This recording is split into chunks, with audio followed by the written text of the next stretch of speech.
Come to DSW for the shoes, stay for the fun. Because, let's be honest, if shoe shopping isn't fun, are you even doing it right? So go ahead, try something new. Try something different.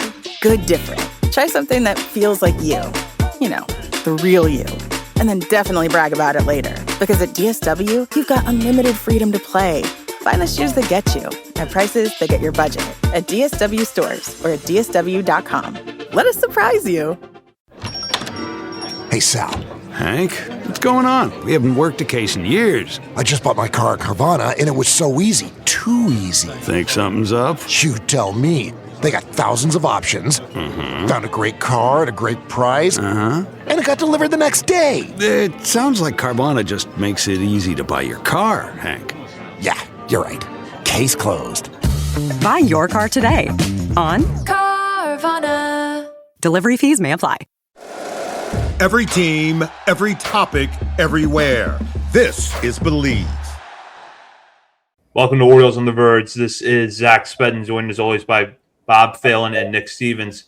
And on tonight's episode, we're going to be joined by guests Maxfield Lane and Owen Riley of Oyster Analytics to help us break down some prospects in the Orioles farm system, particular focus on the hitters. Bob, Nick, and I will also be discussing top 100 prospect lists later on in the episode. But first, as we like to do at the top of every episode, we want to welcome some new members to our Patreon community. And for that, I will turn it over to Nick. Yeah, we got two new ones. We got Kramer Sharp. Shout out to Kramer. Sign up at the AA level. Thank you for joining. And then Jason Cox. Jason joined at the single A level.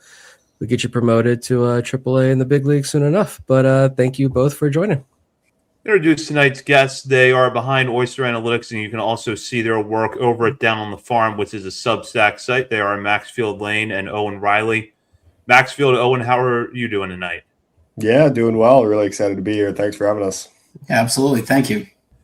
Glad to have you here, and really interested in diving more into your insights and what you've put together over at Oyster Analytics. So just to give our listeners some background, what is Oyster Analytics and how is it similar or different than the other models that are out there today?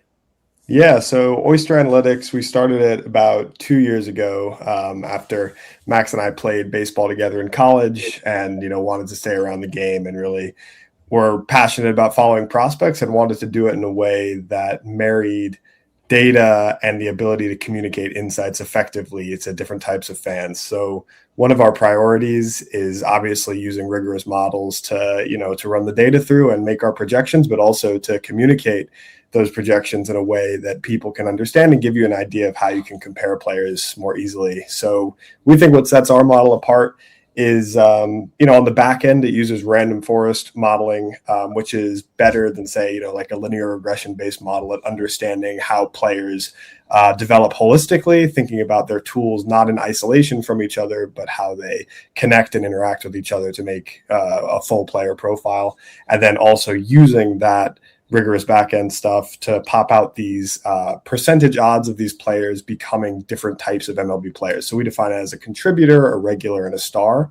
And we assign percentages based on the model outputs for the likelihood that they'll achieve those kind of outcomes. And we think this makes it easier for people to understand exactly what they're looking at with a prospect and to understand the risk that's inherent whenever you're projecting prospects, which I think is really important to talk about because you can have the best model in the world. Nobody's going to get this right 100% of the time, and there's always uncertainty involved. And so we try to be transparent about that, have a rigorous back end, and communicate effectively. Nice. Where'd you guys play college ball at?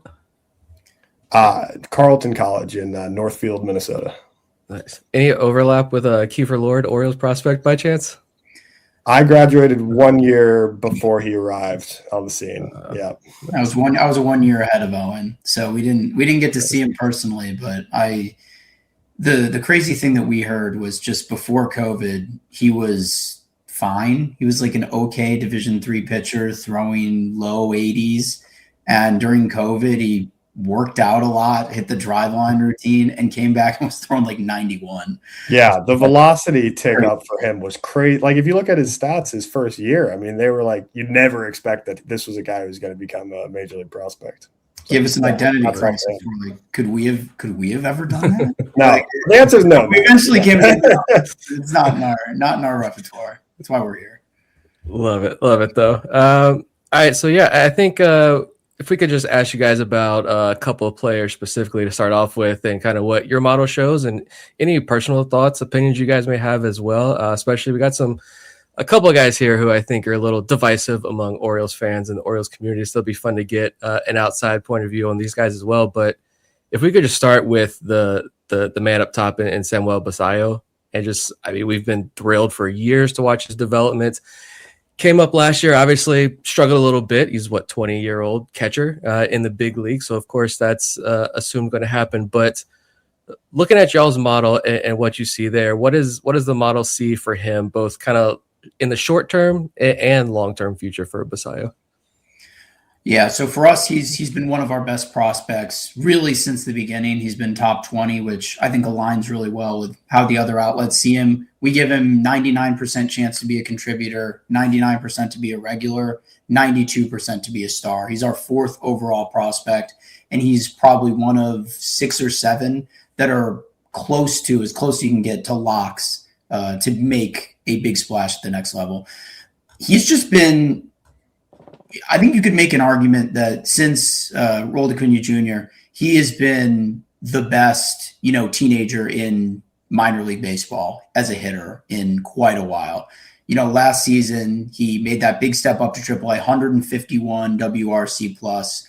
He had 23 home runs. That is the 151 WRC as a 20-year-old in AAA is one of the best seasons of any player in AAA in the last 15 years. Acuna was the only guy that came close to matching that, and he did that at age 19. But, Basallo just all-around solid hitter, decent contact, knows and has that plus power. I think Max, just to add on that as well, like the power is really obvious for people to see, right? Like 23 home runs in 76 games is nuts. But what's really exciting and that our model really gets a kick out of is the fact that he was able to drop his strikeout rate pretty significantly from 2024 to 2025 in AAA. So looking at it now, he had 31% in 2024 in AAA. He dropped that down to 24% the next year, which is, still, it's not like he's never going to strike out, but it's really impressive to see a guy who was still so young in AAA to be able to make that kind of improvement in his contact skill. And so that pairs obviously really nicely with the crazy power.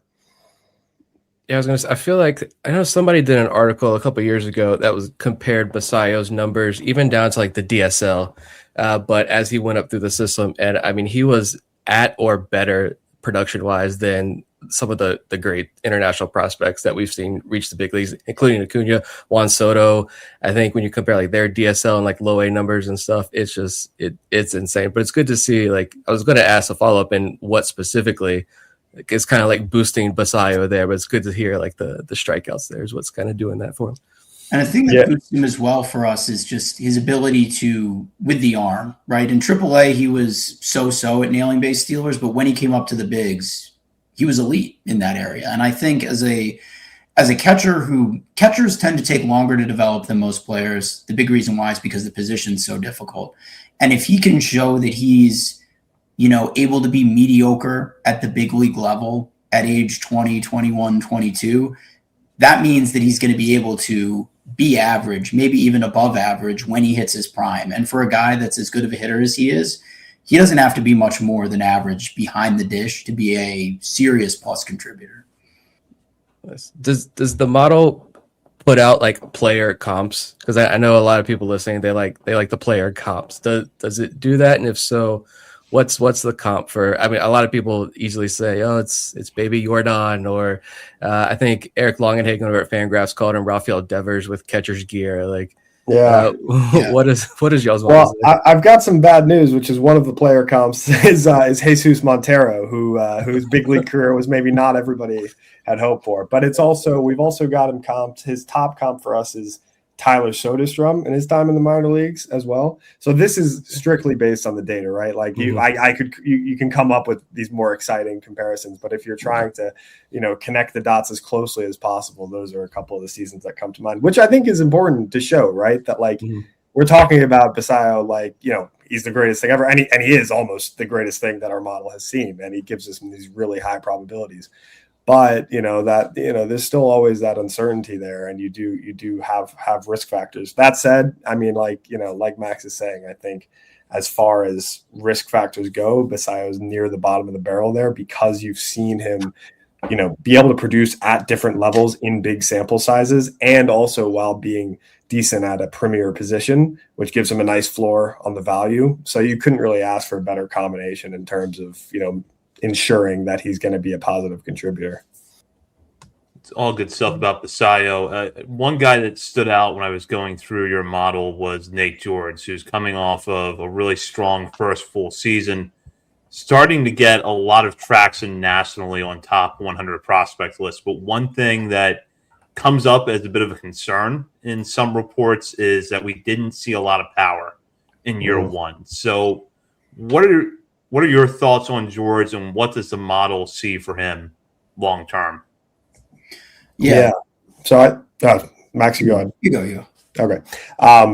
So I mean, one of the things that our model really likes in young players is strong contact ability and ability to avoid strikeouts.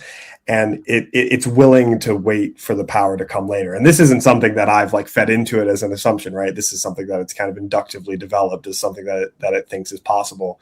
And we've backed that up with some research that suggests that strikeout rates are a lot stickier in minor league players than home run rates are. And a lot of this is because, these guys are young, right? Nate George is still only 19 years old. He's got time to fill out and develop some of that power. What's tougher to develop is the fundamental ability to hit the ball frequently on the barrel, right? That's the hardest thing to do in baseball. And so, obviously you want to see that power come, but if you're going to have one or the other from the start, it's better to have that contact ability, because power is just more likely to be able to develop. So we're really excited about him, and our model really likes his contact ability. And Max, I don't know if you wanted to. Yeah, that's exactly what I was going to say. The other thing that I think is a good sign is that his gap power is strong as well. He was almost one standard deviation better than the average player at his age and level in terms of producing gap, doubles and triples.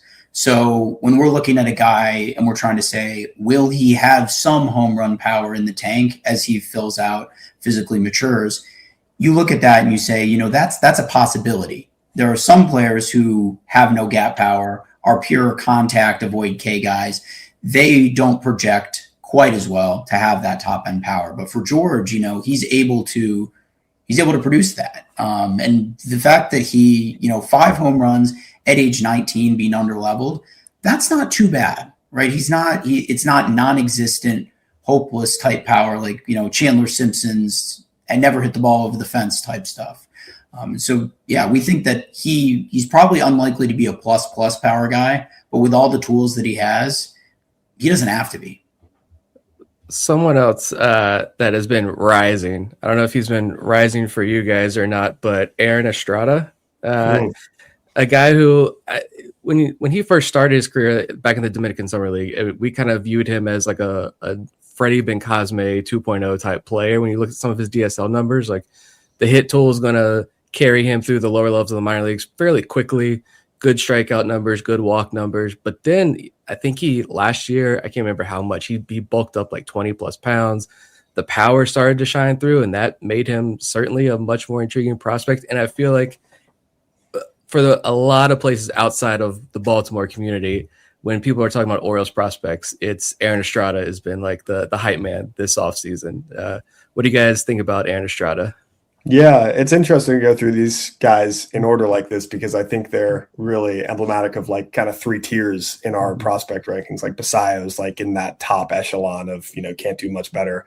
Then Nate George is a guy who's like easily in our top 100 and we're excited about, but has his flaws. And I think Estrada is in the tier below that. He's in our hundreds at the moment. Because he's got that upside. He's also a guy that our model likes because he's got the contact skills. But I think, the thing that you see with him is the contact, it's really good, but it's not like plus in a way that somebody like Nate George might have. Estrada struck out last year 17% of the time, which is obvious. I mean, that's fine, but it's not like he's a bat to ball god, right, with that. And I think the thing that's concerning with him is that, he's not a big guy, which isn't a deal breaker for our model, but the projection there might be a little more limited than some other guys. And compared to some other high contact guys who we've been excited about, he doesn't lift as much. He doesn't seem to have that. He doesn't seem to be on the verge of producing that game power, which is a little bit more concerning. And we rate him as a guy who's probably not going to be a 300 hitter in the show. And, further, I don't want to add on the negativity, but the final negative point on him is he's already at second base most of the time, which is, even if he's going to end up there, we've found it's a good sign if players are playing shortstop deeper into their minor league careers, because it shows that they're going to be more likely to be plus defenders wherever they end up on the diamond. So those are a couple of negatives for him. I think he's a guy, though, that, he can definitely be a role player in the show. And if we had to venture a guess there, we'd say probably a guy who's going to make an impact in the show, but it might be more as a utility guy rather than somebody who's a, impact first division regular. Yeah, that's completely fair too. I know I saw him a couple of times in the left field, and he tried to play it, and it was not very pretty the first time he did it. And I know reports aren't very strong on his defense at second base either. So yeah, I like that. But it's good to get an idea of just how far the bat can take a guy like that, especially given his size and everything. But yeah, it'll be interesting. I mean, he does, he hits the ball over the fence sometimes. He had 10 home runs last year, so it's nothing to sneeze at. But yeah, we'll see. Taking a look at a guy that's had an interesting development path, Creed Willems, over the first few seasons of his career, has a lot of stops and starts. He would struggle when he went up to a new level. He would repeat there the following year, hit, get promoted, struggle there, and the cycle would just kind of continue. We saw him break that trend a little bit last year, though, going to Chesapeake, putting up probably his best all-around season as a hitter in the minors, but we know that there are a lot of questions. The defense is a big part of that. But what does your model see in Willems right now? So with Willems, he's probably the Orioles' biggest sleeper pick for us, right? He's our 112th ranked prospect. I don't know of any other outlets that give him any play, honestly. He's a 43% chance to be contributor, 29% to be a regular, 10% to be a star. So, he's still unlikely to be a big league player, but the chance is there. The reason why is, he's a power hitting catcher, and he's a power hitting left-handed hitting catcher. And that's something that's not very common. And he does a lot of things well. He's a good combo of a guy who has the power to, power the ball out of the ballpark, but also is able to lift really well. He had his fly ball rate last year was 44.4% with a home run fly ball rate of 12.1%. And that's a guy that's running into a bunch of balls. And especially from the catcher position, that's somewhat uncommon. One of the things as well about Willems that he has that we're willing to look past, like I said before, he's age 22 in AA, and that tends to be a little older than a lot of other prospects that we see, but he's a catcher. Catchers get that extra time. Catchers have take more time to ferment. And as a result, we are still high on him despite him being older than some other guys. Defensively, the thing that he did better last year, I thought, was catching guys stealing, right? That was something that he struggled with in prior seasons, but in this most recent year, he caught 22 out of 80 guys stealing, which is not elite, but it's pretty good, right? It's something that you wouldn't look at and see it as a weakness. So I think the thing that excites us the most about him is as he's going up those levels, he's getting better, not just in ways that make his stats look better, because his stats have been pretty good most of the time, but in ways that project really well. Generally speaking, where would you put a range for like peak development for like a normal position player versus a catcher? Are we talking like 2-3 years later, or like what's the age gap there typically? I think that's probably about right. I would say if guys that are in AA around ages 20, 21 who are putting up good numbers, I think are worthy of that highest level of prospect consideration. If you're in your teens and you're doing it, you're in the top. You're in the Basayo, you're in the Kevin McGonigal, you're in that elite range. For catchers, I think they get I would say, just based on what we've seen, probably as much as 2 to 3 years of extra grace there. They get the time to develop because it just takes longer. And we see catchers that are older in the minors end up having those good big league results that if it was a position player of that same age, they don't have that range of positive outcomes. Yeah, but it is interesting as well, Max, right? Because you see some catchers, it's not like that's the one path for catchers, right? Like you see a guy like Moises Ballesteros or Bazayo who have come up, at a pretty quick pace, or a guy now that we're excited about like Alfredo Duno for the Reds, really hitting really well as a teenager in full season minor league ball. So it does happen. But I think that you shouldn't like hit not the panic button, but you shouldn't hit the give up button nearly as fast for those catchers who aren't, flaming through the minor leagues like that. Sticking with Williams specifically for a minute before we move on to talk about other players, the one question that I know comes up with him all the time is if he does not stick behind the plate, and Max, you're right, he definitely improved defensively last year, but if he doesn't stick behind the plate, is the bat good enough for him to be at least a contributor in the big leagues as a first base DH option? Yeah, it's tricky, right? I mean, it's tough to say because first base is it's a position that's so much easier to fill with veterans, right? So as a prospect coming up, the pool of competition there is so much higher. I think that if we were to knock him down to a first base only in our model, that would definitely take him a decent ways away from that fringe top 100 hitter that he's at right now, probably put him closer to the 200 mark, if that's any sort of guide, which would say, like, I think, it would be a coin flip to me if he can contribute in any way in that case. Whereas I think I'd be a little bit more optimistic about him, obviously quite a bit more optimistic as a catcher. Max, I don't know if you were sorry. I think I interrupted you again. No, you did not. And I think the bat would have to see some market improvement, in my opinion, for him to be a serious first base considered prospect. Abelmek Ortiz of the Rangers is a guy that is kind of close to Creed Willems in our projections, very similar contributor, regular star percentages. And his bat has been, very impressive, right? Tons of power, especially last season as a 23-year-old in AAA. So I think he would have to make some serious gains to get into that category. I think it's something that's possible, but I think it would be a much more uphill battle, and I would see him probably dropping to around 200 for us. Yeah, and I retract my coin flip count. Coin flip is actually too generous at that point, probably. Yeah. Love it. The secret is out. With millions of younger-looking customers across the country, Plexiderm is one of the most highly sought-after products on the market. It visibly shrinks under eye bags and smooths out crow's feet in minutes, and the effects last up to 10 hours. Influencers love it, magazines feature it, and people just can't get enough of it. As a matter of fact, Elle Magazine gave it an Editor's Choice Award as Best Instant Wrinkle Filler for 2025. In as little as 10 minutes, Plexiderm reduces the appearance of fine lines, wrinkles, and those dreaded under-eye bags. So yes, you can look years younger in minutes, and the effects last for hours. No surgery, no gimmicks, just results. The best news, you can try Plexiderm for only $14.95. Plus, get free shipping. Don't wait. Order Plexiderm today. Visit plexiderm.com/special. That's plexiderm.com/special. Paid for by Sheer Science. O'Reilly.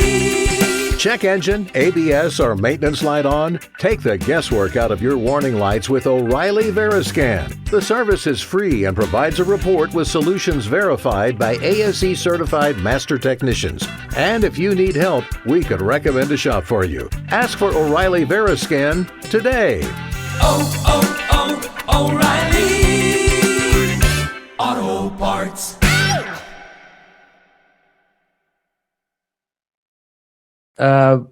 We got to ask about get your all's opinion about Enrique Bradfield Jr. here, because he might be one of the most polar, if not the most polarizing prospect among Orioles fans.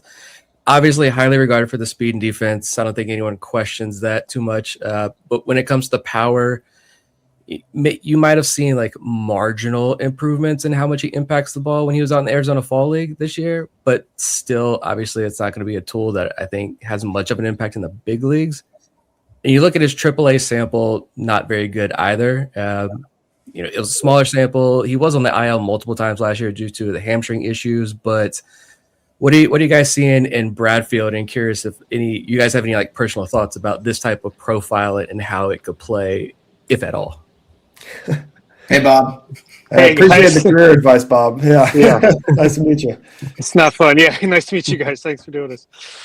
But yeah, so we've been breaking down on the Down on the Farm Substack. We've been going division by division and looking at the prospect that we are most interested in watching this upcoming season. And for the Orioles, we picked Enrique Bradfield Jr. He is somebody that the model doesn't like, right? One of the things that the model does is it looks at position and it uses that position to extrapolate their future defensive value. The one thing that this does miss, which is difficult for us to replicate because of the lack of minor league fielding data that's public, are those guys that are on the elite end of the spectrum. If you are a plus outfielder, our model might fail to capture that. Or if you're a minus type guy as well. And Bradfield, as you said, is exactly that. He has the potential to be an elite center fielder, one of the best in the bigs, maybe even right now. We are pretty pessimistic, though, about the bat. The tricky thing with him is it's just, the strikeouts, right? This in AAA struck out 30% of the time. In AA struck out 17.8% of the time. And the 17.8% is decent, but for a guy that doesn't have that power upside, it starts to really erode into his ability to be productive. The other question, I think, with Bradfield has been the walks. He's been a good walker at the lower levels, which a lot of guys are, but can he sustain that as he goes up the level, and especially as he gets to the bigs, as a guy who, again, may not have the power to make pitchers feel seriously threatened by just really attacking him? Will he be able to still find ways to get on base?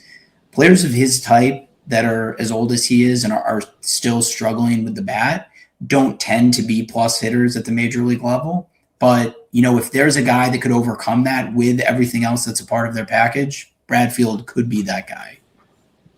He's going to have to, I feel like, use bunting as a weapon. Obviously, teams are going to expect it, but I think he's fast enough to use it anyway. Yeah, and he's going to have to find a way to at least have some doubles power in the major leagues because, I think he's going to get challenged, and he's got to be able to capitalize on that. Yeah. And it's also like working with the ground balls that he hits right now. He's his BABIPs, batting average on balls in play, haven't been crazy, but you see with all these speedsters, right, as they climb the levels, that tends to drop down as the defense, especially as they go to the major leagues, right? He's not going to be able to kind of get on with some of those infield ground balls that he might be beating out against less smooth defenders. So that's also going to be a challenge for him for sure. Random aside, I've heard that my background looks like I'm in a prison cell. Is this any better in my car? You're not doing yourself any favors. No, I just got let out. I feel like the vapor from the cold air in the car just kind of adds something to it. Yeah. It's magic. So you guys might have already touched on this with the question about Creed Willems earlier, but are there any sleepers in the Orioles farm system that maybe your model really likes that you don't think are getting enough notoriety? Yeah, I think Willems is the big guy that we highlight for that. I mean, there are a couple guys who actually are not in our model yet at all that we're going to be really interested to watch are Aloy and then also Ike Irish, who don't have, since we're just based on the pro data, we don't put people in the model until they've had a certain number of pro bats, so they haven't reached that threshold yet. But when they will, they're going to be really exciting to watch, and I'm looking forward to seeing what they have. And I think, especially with Aloy, right, like the power is so exciting, and he's somebody who looks like he can actually stick at shortstop. But the strikeout rate has been, again, small sample, but the strikeout rate has been pretty concerning. And I think that that's something that, like I said, strikeouts tend to be sticky, right? It's tough to go from a guy who really struggles with strikeouts to a guy who can really handle it okay. So we'll see with him, but I think that, as far as being excited about a player, somebody with the raw tools that he has is somebody that I'm really looking forward to watching this year. I don't know, Max, if you had anybody in mind as well. I think somebody that has a shot to make a big league contribution that I think people wouldn't expect is Peyton Neals.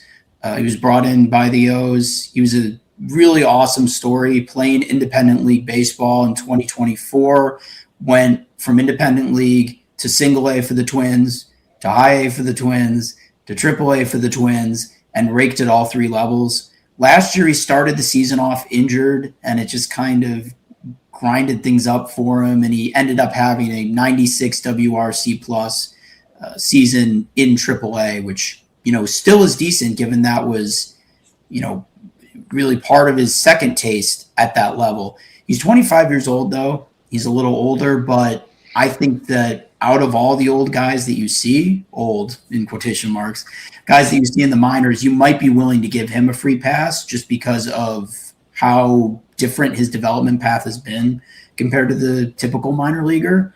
Our model's kind of gone downhill on him because he didn't have a great last season.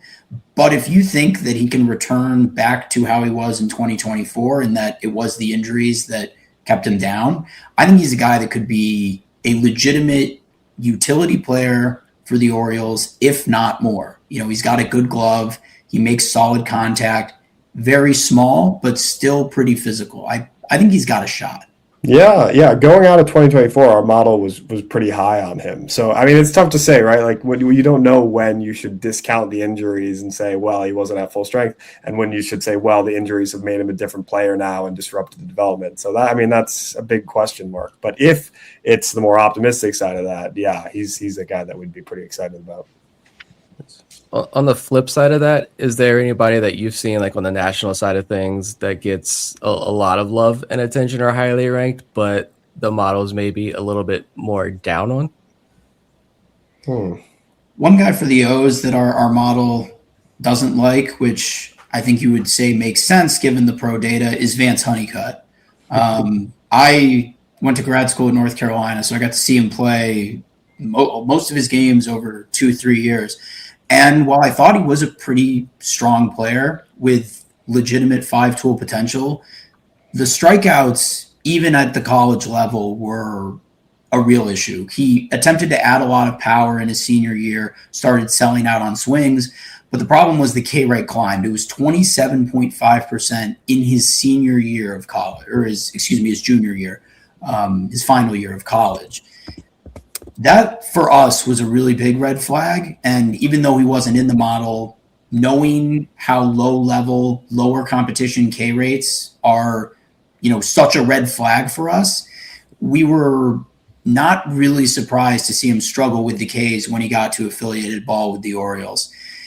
This season for him, it is really do or die, where he's got to prove that he can put the bat on the ball. Because, again, like Bradfield, the fielding in the outfield offers him the ability to function as a below average major league bat. But, if he's striking out 40% plus of the time, there's no way there. So he's going to have to figure out, he's just got to get the Ks down. Yeah, you have to think the Orioles knew that when they drafted him, and maybe that's part of the reason he had a season of struggling. It was just, a season of tinkering, trying different things to get that to improve to a sustainable level. So hopefully he comes out in a more comfortable offensive environment in Frederick with the Orioles moving there and get some confidence and maybe can get things rolling in the right direction. Yeah, we'll see. It's what other people we've talked to, and it's like they don't know. Nobody seems to know what the exact issue is. They can't point to. Is it the mental thing? Is it a swing adjustment that needs to be made? We saw him make a swing adjustment. But he incorporated the toe tap or something, and he was great for a week, and then it went back, and it seemed like it was more on the mental side. So, yeah, frustrating. And like Owen said, I think the big thing, right? Owen was talking about how our model really loves contact, good avoid Ks at those lower levels. And I think players like Honeycutt are the reason why, right? Those traits, they're harder to move. They're more sticky at the lower levels than things like home run power, which is something that can be built up as time goes on. But with contact, it's much more difficult to be able to make those types of changes. Now, obviously, I joined late. Have we talked Aaron Estrada yet? We did. Okay. I love Aaron Estrada, so I'll just chime in there. I believe it was you guys on Down on the Farm, the article about how almost the aggressiveness of an organization promoting young players up through the system is as important or more important than the actual results sometimes in the lower levels. Is that Yeah. fairly accurately? Appreciate you reading carefully. Yeah, we did a piece that talked about that and how, part of what made us think of this is like the Angels, right, over the past couple of years have gotten a lot of commentary around their approach. And what we found was not exactly supporting that kind of just like rush them up thing, but that guys, when you pair guys, you do your best to compare like for like, and you see the guys who get promoted at the lower levels, so maybe from A to high A or from the complex to A, the guys who get promoted earlier tend to have better results. So obviously, there's a lot of stuff going on there. I'm not willing to say 100% that like this is definitive proof that like that's exactly how you should do things. But I think when it opens the door to a guy to see better pitching earlier and to do that at a time when he doesn't have to produce the top line results yet, right? And like have that development period. And also, for us when we're evaluating players, it's much easier to evaluate guys accurately when they're playing at higher competition levels, right? And it opens the door for players to really impress. It's very difficult for a 22-year-old in low A to impress our model because they're playing again. The top prospects are playing at 18 or 19 or 20 for the most part down there. So I guess this is more from our perspective than a player development perspective. But the guys that tend to be very near the top of our rankings and modeled rankings are guys who are playing over-leveled, right? Playing against that older competition. And that's where you can really separate out the elite talent if they're able to thrive in those environments. Yeah. Yeah, because I've been referencing that a couple times. We're doing our top 50 countdown right now daily on our Patreon, and Steven Martinez was a guy that made me think of that. Thomas Sosa is a guy that makes me think of that because the team is still being aggressive, promoting them to a level where they're very young for the level, even though they haven't put up stellar results. To me, it speaks to the confidence that the organization has in the natural talent and that they think this will benefit the player, which is a good sign. Yeah, and it's easy to discount players like that, I think, right? Like who don't put up insane top line stats because people don't always account for the age relative to level, which is one of the huge variables that goes into our model. And like, putting up a 700 OPS in double A or in high A may seem like, oh, whatever, like why is this guy on anybody's radar? But if you're doing that when you're 18, I mean, that's hard to do, and it's serious, and you need to take it seriously. Yeah, so totally agree. And one thing that our platform really tries to do in that regard is, all of our stats look at the park factors, the typical OPS's stats at each level, and then also controls for age. So when you look at a player's projections, one of the hardest things to consider when you're looking at players is, an 800 OPS in single A. In that league, it means you are an elite top of the line hitter. If you're in the PCL and AAA, you may actually be below average. So, but that's really tricky, right? If you're not somebody who's doing this and consuming this type of stuff every day, it's really difficult for you to be able to get feel for when a performance is legit versus when it's not that exceptional. And so what we try to do is boil that down, simplify it so that you can look at a player and say, and not have to worry about that, not have to think, oh, is that good for the level? Is it not good for the level?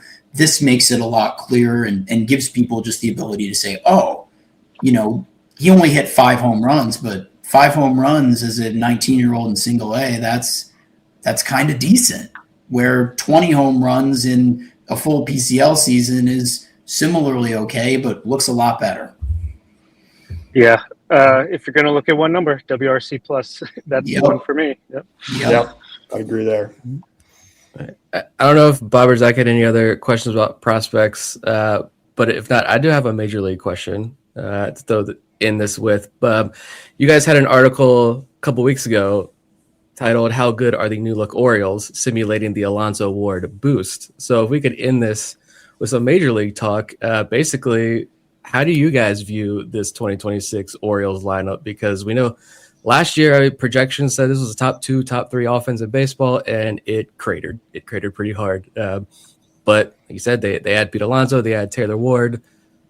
What does it look like to you guys now? Yeah, I mean, I think we've done a few of these like simulator articles where we did it with Bregman, we did it with Kyle Tucker, we did it with Bo Bichette, and I think unsurprisingly, the Tucker acquisition was, I think, the biggest one-player addition. But as far as bang for buck goes, like the Orioles acquisitions of Taylor Ward and Pete Alonso were definitely graded out the best.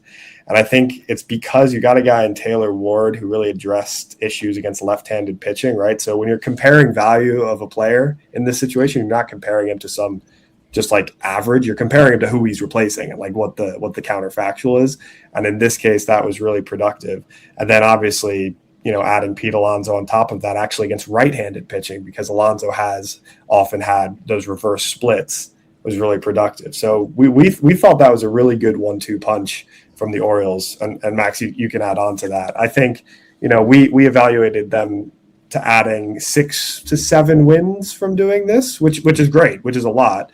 But of course, like if you look at how many games they won last season, that's still not enough to take them on its own, to completely the next level. So I don't think we're very effusive about the acquisitions in this article, but at the same time, don't mistake that for us saying this is like, the premier team in the AL East or anything right now. But Max, you can go on. Yeah, and the goal of the simulator articles, so we run the simulation, we look at, different splits, and we see how is this going to impact the team.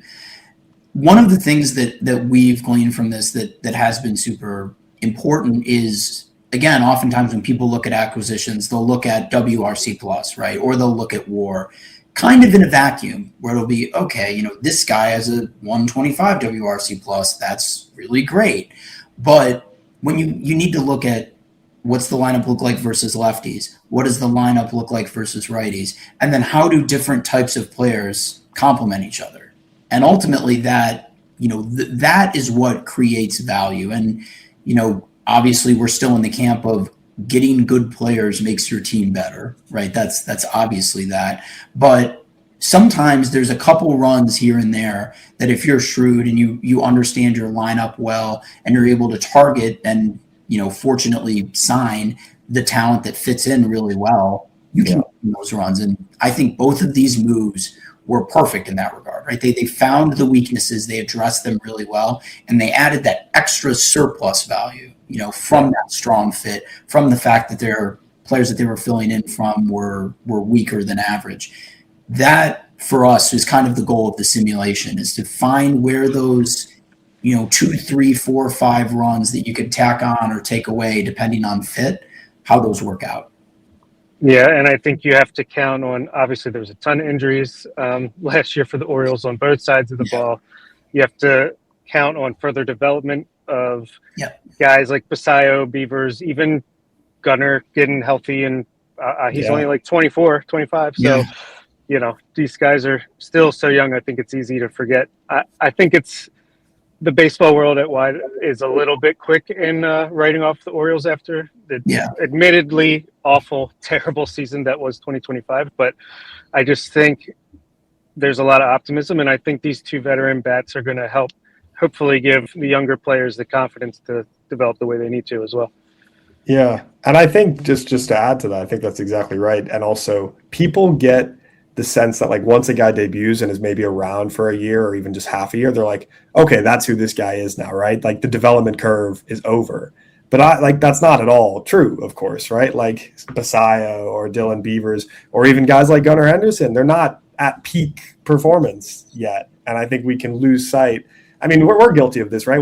We do prospects and then we say, see you later. But obviously, when you're evaluating teams, you need to not forget that the age curve continues past the MLB debut, and the Orioles are generally on the right side of that right now, which I think is a good sign. Well, Max, Owen, thank you both so much for joining us tonight. And before you wrap up, can you let our listeners know where they can find your work? Absolutely. So our best work, the things we do the most are on our Down on the Farm Substack. We publish research articles, prospect pieces. We use the simulator to do deep dives into trades. Subscribe this season. We're trying to up the ante a little bit for our paid subscribers, new ways to follow minor league prospects, including your favorite prospects, and, just trying to deliver good, solid content all season. You can also catch us on Down on the Farm 12 on Twitter, as well as Oyster Analytics on Twitter. Yeah. Thanks a lot for having us, guys. Thank you. Yeah. Thanks for doing it. I look forward to listening to the first 20 minutes of this. All right. See ya. Thanks, guys. See you guys. Nobody does selling better than Shopify. Shopify is the home of the #1 checkout on the planet. And the not-so-secret secret, with Shop Pay that boosts conversions up to 50%, meaning way less carts go abandoned and way more sales going through. So if you're into growing your business, your commerce platform better be ready to sell wherever your customers are scrolling or strolling. On the web, in your store, in their feed, and everywhere in between. Businesses that sell more, sell on Shopify. Upgrade your business and get the same checkout that Skims uses. Sign up for your $1 per month trial period for 3 months at shopify.com/Westwood1, all lowercase. Go to shopify.com/Westwood1 to upgrade your selling today. Shopify.com/Westwood1. Max Lane and Owen Riley of Oyster Analytics and Down on the Farm. Be sure to check out their work. And we've got a little bit more to get into on this episode. We're going to talk top 100 lists next. But first, before we go on to our next topic, Nick, Bob, I know you were late jumping in there, but any thoughts on the interview and everything we just heard? Great stuff. Yeah, subscribe. I think we'll have links to their Substack as well, I'm sure, in the podcast, or push those out on social media as well. Subscribe. Give them a follow as well. There's awesome research there. And yeah, I think confirming a couple of things that, the way they talked about Aaron Estrada, I think you will enjoy that conversation, Bob. Like some of the other prospects we talked about, Nate George, same thing, very high on Nate George. So yeah, confirmation of a lot of things that we've talked about. That's good to see from their model perspective, and also like good to see kind of where some of these guys like Bradfield, see the potential pitfalls there from outside resources as well. And we'll see how these guys play out. Yeah, obviously I missed a big chunk of the conversation, but I do look forward to going back because they are obviously very intelligent guys, and it doesn't seem like it's just the model. Like they're able to see that a model is just that, and that there are other variables as well. So I look forward to continuing to check out their work. Yeah, absolutely. Be sure to check that out. And now we'll get into some of the recent top 100 prospect lists that have been dropped by national outlets. And if you listened to our episode a couple of weeks ago, we had a pretty in-depth discussion around Baseball America's Top 100, which had 5 Orioles on it: Samuel Basallo, Dylan Beavers, Trey Gibson, Nate George, and Luis De Leon. We've had some more national lists come out since then, and all good results for the Orioles, but kind of across the board right now, a wide range in terms of the players that are appearing on the list and where they're being ranked. Now, consistently, Basallo is regarded as a top 8, top 10 prospect in the game right now. No one's disputing that. But then when you get beyond that, there's some weird variances. MLB Pipeline, for instance, does have Dylan Beavers ranked within the top 100, but down at 69 compared to 21 for Nice. Baseball America. And then ESPN and The Athletic do not have Beavers in the top 100 at all. ESPN, meanwhile, likes Trey Gibson a lot, 46 on Kylie McDaniel's list, but Gibson does not rank on MLB Pipeline or the Athletics list. And the Athletics list probably is the biggest outlier in terms of the players who are ranked. Basallo places 8th, but then Vahila Aloy, 73rd, Nate George, 78th, Ike Iris, 85th, and Enrique Bradfield Jr. at 97. And in fact, so far, that's been the only top 100 list that we've discussed on air that Bradfield has been on. So, Bob, I'll start with you here because I know you've talked about these lists a lot in our Discord. What are your thoughts on what we're seeing right now? I think it kind of Well, other than the Dylan Beavers thing, especially with Keith Law in the Athletic, that's one I just do not understand whatsoever. Look, I love Bradfield. I feel like I'm one of the highest people on Bradfield's potential as not a fantasy outfielder, but like a real baseball player type of list. There's no way you can have him above Dylan Beavers right now. That's insane to me.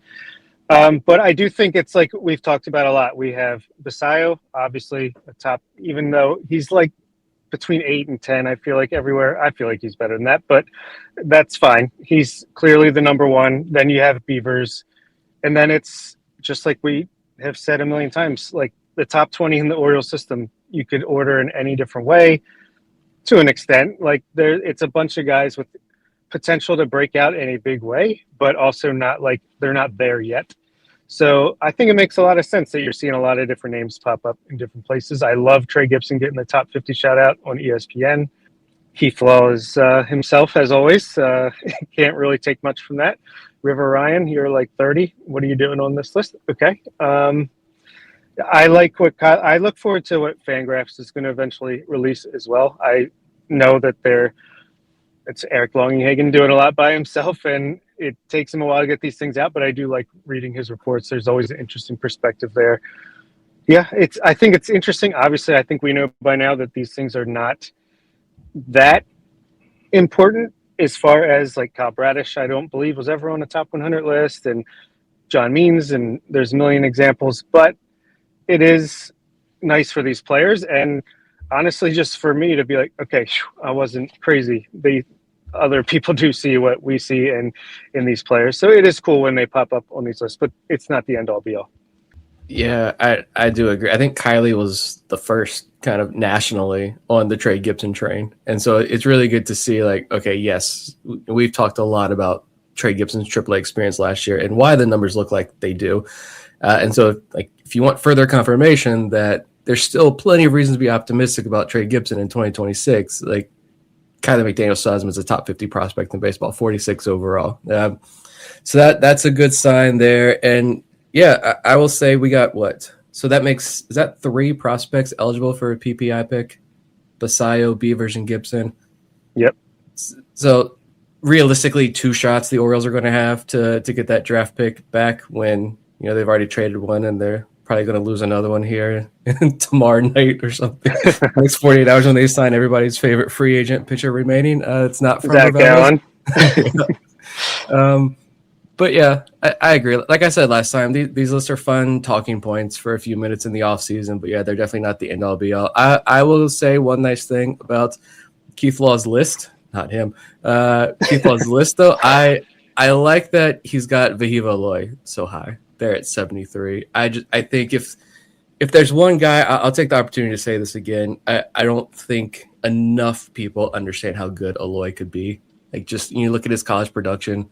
14 home runs at Sacramento State. He transfers to Arkansas, puts up 14 home runs again in the same number. I think he had 3 fewer at bats or 3 more at bats at Arkansas as a sophomore.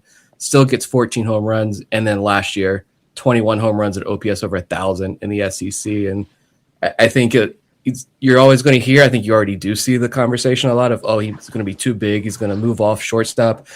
He's not. I think Merritt Houston at Wake Forest got a lot of the hype about maybe the top defensive shortstop in last year's class. I will argue to the grave it was Vahiva Aloy.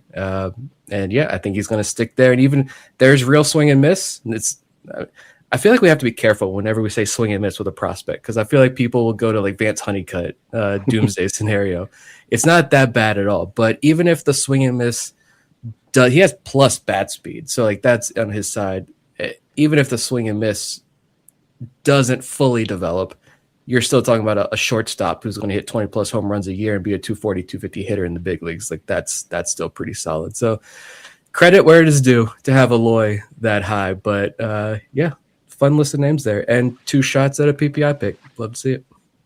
Yeah. I mean, just real quick on Aloy, I have him above Irish on my personal list because kind of similar to Bradfield, if you're a premium defender at a premium position, the bat does not need to be as phenomenal. And I do think that the Orioles are a good organization to develop Aloy, considering I feel like Jordan Westberg is a similar type of swing and miss profile coming out of the draft. And they've been able to make that work with flying colors so far to date. So, yeah, I like Aloy a lot. That is a good shout.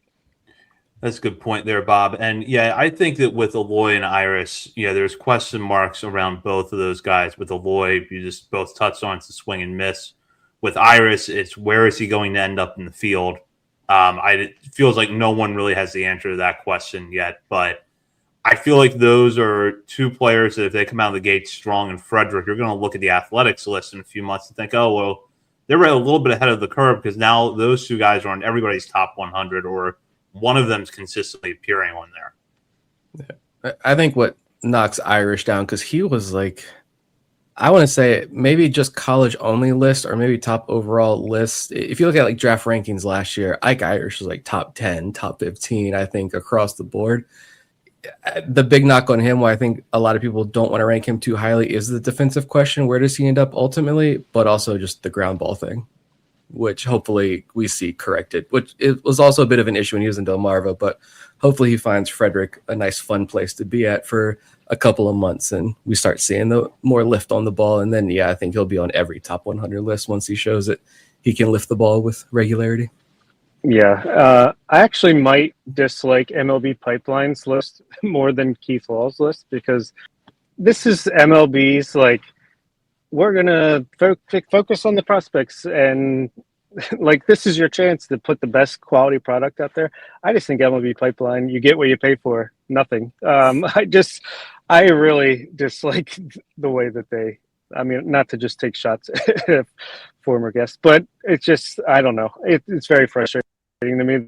Yeah, and before we wrap up, I just would say that I think that Trey Gibson should be on more lists than he is. I'm happy to see ESPN as high on him as they are. And Kylie McDaniel, I give him a lot of credit. He's been consistent with Gibson. He was out in front with him early on. I just don't understand why Gibson is not ranking higher. I don't know, or not ranking on more lists. I don't know if it's the fact that he was undrafted. I don't know if it's the numbers in AAA last year. I don't know if it's all of this seems to have come out of nowhere, but I look at the pitch mix with him right now. I look at the strikeout rate that he's put up over his first two seasons and feel like if he was a third or fourth round pick even 2 years ago, he would be solid top 100, maybe even top 50. And he's not getting that kind of attention right now outside of Baseball America and ESPN. Yeah. And I agree, first of all, but also like, that's why I feel like Baseball America is just tried and true, regardless as if they're hiring former general managers who have been banned from baseball or not. I still think Baseball America is like cream of the crop when it comes to these things. And the study that came out that JJ Cooper tweeted out, like, if you make this list, you just have a better chance of being a star or at least solid major leaguer, and the further up the list. And I think I trust Baseball America the most, and even they are, I feel like, a little bit low on Trey Gibson. I pulled up fan graphs to kind of predict here. We can look ahead a little bit. They obviously don't have their 2026 team-specific list up for the Orioles or the top 100, but on the 25 updated version of their prospect board, he's got Samuel Basayo number 1, and then Trey Gibson number 2 in the Orioles system, ahead of Irish and then Aloy, and then that very fun Elvin Garcia at number 5 there. But then Dylan Beavers, Enrique Bradfield. So I think you'll see Gibson. He had 53 on the top 100, it says here on their last update. So I think he could probably be around where Kylie has him in the 40s when Fangraphs list comes up. I know Eric likes Gibson as well, and I think people that focus a little bit too much on stuff plus numbers are not going to be fans of Trey Gibson because his fastballs don't grade out like exceptionally well there. But I also think that the Orioles are, and TC on our Discord has said this before, are onto something that is above the curve when it comes to these stuff plus things, and other organizations where it's like they're looking for cut ride as opposed to just the generic whatever stuff plus is looking for in a fastball. Plus he's got the secondaries.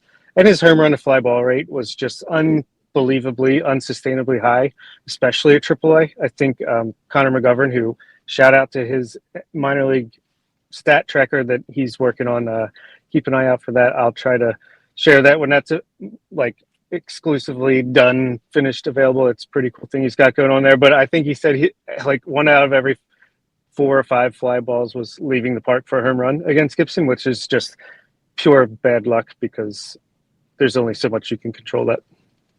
Yeah, absolutely. And for that does it for this episode. We will be back next week. Hopefully we will have some major news between now and then. We'll see. In the meantime, you can check us out on our many social media channels, including Facebook, Instagram, Threads, X, TikTok, YouTube, Twitch, and Blue Sky. We're also over at Substack, oriolesontheverge.substack.com. And while you're browsing around the internet, be sure to head to Patreon and sign up to become a member today at the $3, $5, or $10 levels and have access to our ongoing Top 50 Prospects Countdown. If you sign up now, not only will you get the remaining episodes, we've got about 20 or so left, but you'll also be able to go back and listen to everything we've done up to this point, and then over the coming months, enjoy bonus weekly shows from Bob, Nick, and myself, monthly updates to the top 50, and a whole lot more. So be sure to check that out over at patreon.com today. For Bob Phelan and Nick Stevens, this is Zach Spedden. You've been listening to Orioles on the Verge, part of the Believe Podcast Network.